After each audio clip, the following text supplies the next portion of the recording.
সবাইকে আমার কবুতর লব থেকে জানায় আন্তরিক প্রীতি এবং শুভেচ্ছা।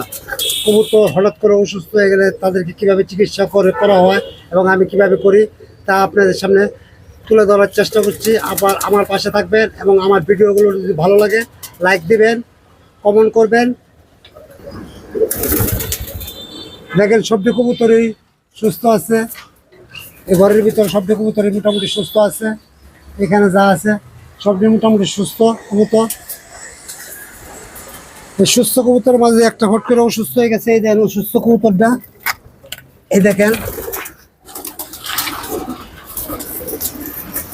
সে হঠাৎ করে অসুস্থ হয়ে গেছে। কি কারণে বলতে পারতাম না, আমি কোনো চিকিৎসা করবো না, তাকে আপাতত 2-3 দিন রইতে রাখিয়ে দেবো।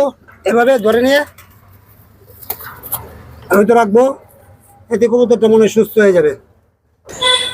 আমি রোদের ভিতরে রেখে দিয়েছি, এভাবে সারাদিন রাখবো। আজকে সন্ধ্যার সময় তাকে ঘরে নামিয়ে ফেলবো। সবাই আমার কবুতর দোয়া করবেন, সে অতি তাড়াতাড়ি যেন সুস্থ হয়ে যায়, এটা আপনাদের কাছে চাওয়া পাওয়া।